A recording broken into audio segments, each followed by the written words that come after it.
Another day, another vlog nga for today's video. So ngayong araw ay ipeplex ko itong nabili ko kay Lesera na piso. Yes, ito ay terno. So yan, suot ko na siya. Kaya naman, na-order ulit ako gamit ang isang cellphone and another account ng aking family. So as you can see, lahat yan ay piso.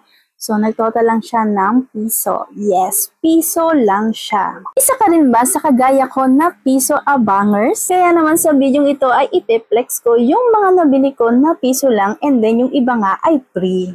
Dati nga ay hindi ako naniniwala na may mga papiso palang ganito. Imagine, piso. So, iniisip ko hindi pa sila nalulugi sa ganito. Kaya naman nag-try ako and nakita ko nga na maraming piso dito sa online shop na to. So, yan, ito yung aking unang in-order. So, nakita ko lang siya na nakakapagpabawas daw ng taba sa baba or dun sa may, or pwede maging V-shape yung inyong face. Kaya naman umorder ako kasi as you can see naman, dalawa-dalawa na yung aking baba. Just in case malesen yung taba. So, yan, ganyan lang siya isusuot. Ididikit lamang sa likuran. Tapos, syempre, sa pagitan ng iyong mga tenga, isusuot yung may pinakabuta siya. So, nakadepende sa inyo kung paano nyo hihigpitan or luluwagan. So, ako kasi medyo mahigpit para. Ganyan ginagawa ko every night. So, ginagamit ko na siya every night. So, yan. So, medyo nalilesen nga yung taba sa baba ko. So, yan. So, ganyan ko lang siya ginagamit every night.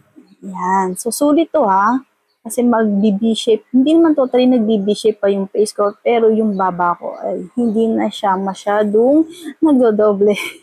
Every time na, yan, o diba? Konti lang yung ilang minutes lang yung nilagay ko yun is medyo na mas maganda kung araw-araw mo gagamitin, lalo na kung gabi-gabi. Yeah. So, okay sa akin itong nabili ko na to. So, yan. So, cute din yung kulay niya and yung pagkakadikit naman niya, hindi siya masyadong matibay. Pero, syempre, sa presyo na piso is worth it na. So, nasa sa'yo na lang kung paano mo iingatan. And then, itong next is from The Choice, Lesere. So, yan. Nakikita nyo naman. So, bubuksan na natin.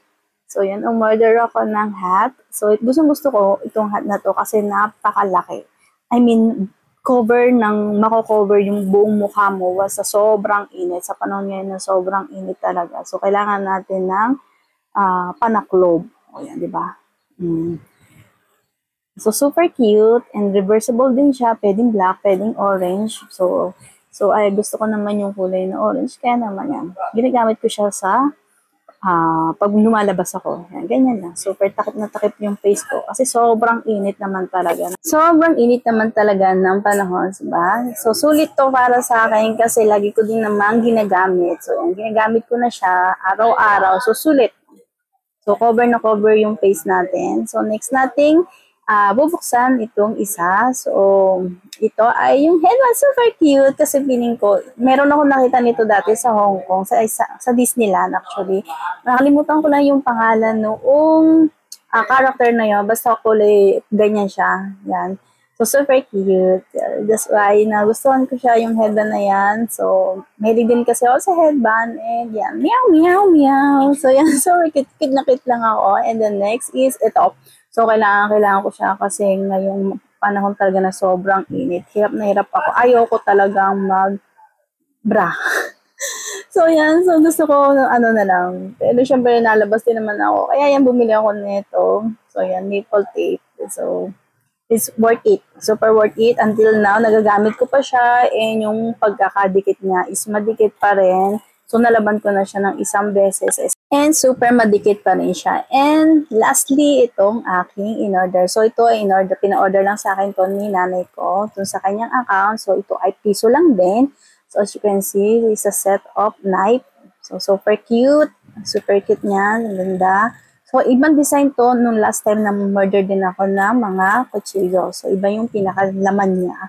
Pero same lang ng color. So, ito meron siyang parang panghati ng french fries ganun. Hindi ko siya, ayan o. As you can see, kompleto din. So, 6 pieces din to. So, ayan. May iba't ibang size ng kutsilyo. So, Hindi siya ganun katibay kagaya ng mga nabibili nating mamahalin. Kasi yung mga mamahalin makakapal. Pero ito kasi manipis lang. So, piso, worth it na siya. Kasi nagagamit siya pang araw-araw, pang tadtad at panggupit ng mga kinakailangan dito sa kusina.